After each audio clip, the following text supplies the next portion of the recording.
You're with Julian on the brown note and the arrogance of unsackable men. So we have seen this about the Spanish president of their football association, Luis Rubiales, who famously was standing next to his 16-year-old daughter when Spain won the World Cup final and grabbed his crotch. And then actually grabbed one of the Spanish players, Jenni Hermoso, and kissed her on the lips. And she said on a live stream very quickly afterwards that she didn't appreciate that at all. And it spent her last week blowing up and overshadowing Spain's victory in the FIFA Women's World Cup. And it has been a wall of people on one side refusing to play. Some of the top brass have actually quit. The coach of the Spanish side has even now come out and said that he is against the president.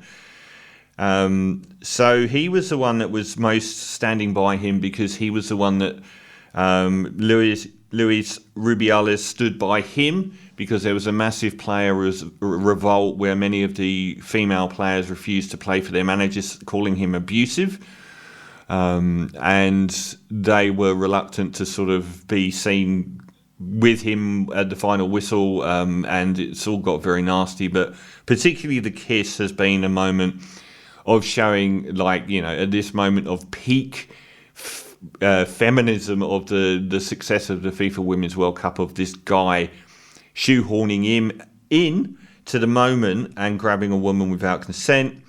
This has gone very weirdly, because there's a couple of statements that have come out.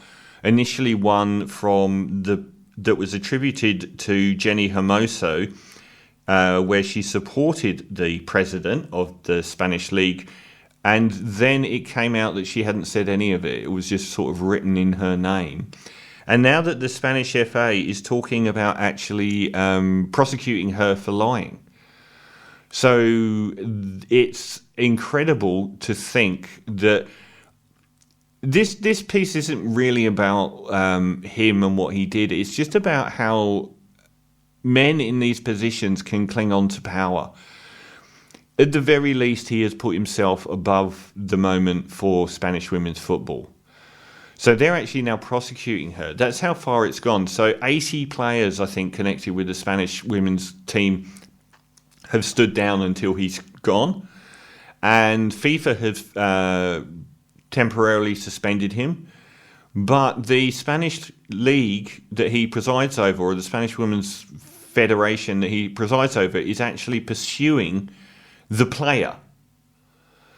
And it's really interesting how men in these positions are so arrogant that he can put himself, you know, even if it was a misguided moment, and initially he said that she consented, and she said, no, I didn't. And he said that she was basically the one that instigated it, and she said, no, I didn't. And now the Spanish FA are like trying to prosecute her for lying.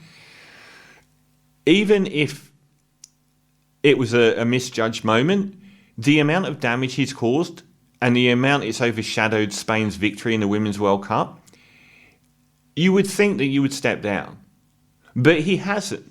And he's put himself very arrogantly above the entirety of women's football in Spain.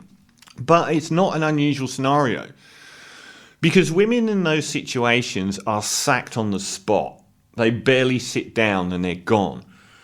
But we've seen over and over again that men in those positions of power are unsackable.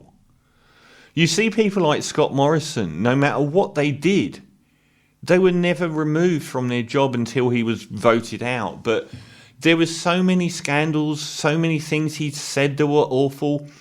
Over and over again, he would throw someone under a bus, often a woman, who would take the call and, you know, take the fall and go and sit on the back bench. He was just untouchable. And he did so many things we now know that were awful. And people like Tony Abbott, even when they do get voted out, hang around in the background and get, you know, some other plum job somewhere. Look at someone like Christine Holgate, who's the CEO of Australia Post. She got booted out virtually on the spot over handing out Rolex watches to a number of her senior executives, which were a pittance compared to the largesse that many male managers have been proven since to have given to their staff. But she was booted straight away. There's never, if it's a woman, nothing ever happens. Look at Boris Johnson. How many scandals was he up to his neck in? How many times did he survive all of these scandals? Compared to someone like Liz Truss, who got booted out of office within weeks. This is a men thing. The arrogance of men, and who are completely unsackable. People like Carl Stefanovic on TV in Australia. He calls the downfall of his show through his midlife crisis. Yet he's back in his job. He was booted for his behaviour, and the show tanked because of his behaviour. But he's back in his job, whereas the woman that took over, Georgie Gardner, got thrown away. It is a consistency. Look at Sepp Blatter. Football has a historic connection with doing this. Sepp Blatter was involved in so many scandals and kept going and going and going. It's only men. It's always women that take the fall for things or get booted straight away. Benjamin Netanyahu in Israel, Silvio Berlusconi in Italy. These people are just indestructible. And there is a commonality with people like Scott Morrison and Tony Abbott and Boris Johnson and Sepp Blatter and Silvio Berlusconi, which is rampant misogyny. All of these people, perhaps uncoincidentally, were known to be deeply sexist pigs. And it seems to go hand in hand with this unsackableness that they possess. The only reasons they can ever get sacked is, one, ripping off rich people, and two, standing up for what's right. But a woman in any of these positions, if a woman was the head of the FA in Spain, she would have gone that first day. And this whole guy has the entire world refusing to play, and he's still keeping his job at the moment. Well, he's suspended, but he's still fighting to keep his job, and the league is defending him. The federation is defending him.